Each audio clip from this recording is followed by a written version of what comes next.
अच्छा अच्छा, इत्थे ही बड़ा साहब एक सवाल है साढ़े नाजरीन, जरा ये भी क्लियर कर दो कि मादरी जबान होंदी की है बेसिकली, किन माँ बोली ऐसी राटा है माँ बोली किन आखदे? हाँ अच्छा ਹੁਣ ਇਹ ਸਵਾਲ ਨਾਲ ਜੁੜਿਆ ਹੋਇਆ ਬਸ ਬਦਕਿਸਮਤੀ ਆਖ ਲਓ ਜਾਂ ਨੂੰ ਲਤੀਫਾ ਆਖ ਲਓ।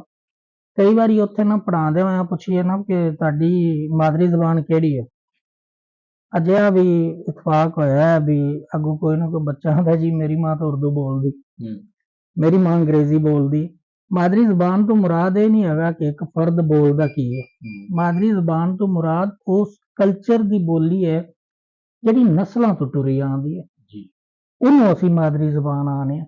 ਅੱਛਾ ਉਹਨੂੰ ਹੋ ਸਕਦਾ ਮਤਲਬ ਸਾਡੇ ਰੰਗਾ ਕੋਈ ਪਿੰਡ ਚ ਉੱਠ ਕੇ ਅਗਰ ਸ਼ਹਿਰ ਟੁਰ ਗਿਆ ਤੇ ਉਹ ਘਰੀ ਕਿਸੇ ਵੀ ਕੰਪਲੈਕਸ ਦੀ ਵਜ੍ਹਾ ਤੋਂ ਨਹੀਂ ਬੋਲ ਰਿਹਾ ਪੰਜਾਬੀ, ਤੇ ਉਹਦਾ ਮਤਲਬ ਇਹ ਨਹੀਂ ਕਿ ਮਾਦਰੀ ਜ਼ਬਾਨ ਬਦਲ ਗਈ ਹੈ।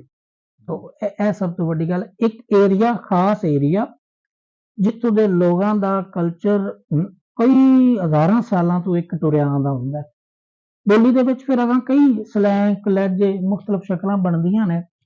ਉਸ ਖਾਸ ਖਿੱਤੇ ਦੇ ਦਾਇਰੇ ਦੇ ਵਿੱਚ ਨਾ ਅਸੀਂ ਉਸ ਬੋਲੀ ਨੂੰ ਮਾਦਰੀ ਜ਼ਬਾਨ ਕਹਿੰਦੇ ਆ ਜਿਹੜੀ ਉੱਥੋਂ ਦੇ ਲੋਕਾਂ ਦੀ ਹੁੰਦੀ ਹੈ। ਸਾਇੰਸ ਦੇ ਹਵਾਲੇ ਨਾਲ ਫਿਰ ਇਹਦੇ ਚ ਗ੍ਰਾਮਰ ਦੇ ਸਵਾਲ ਆ ਜਾਂਦੇ ਨੇ ਤੇ ਉਹ ਫਿਰ ਬਹਿਸ ਇੱਕ ਵੱਖਰੀ ਹੈ, ਲੇਕਿਨ ਅਸੀਂ ਮਾਦਰੀ ਜ਼ਬਾਨ ਉਹ ਕਵਾਂਗੇ ਜਿਹੜੀ ਉਸ ਕਲਚਰ ਦੀ ਜ਼ਬਾਨ ਹੋਵੇਗੀ।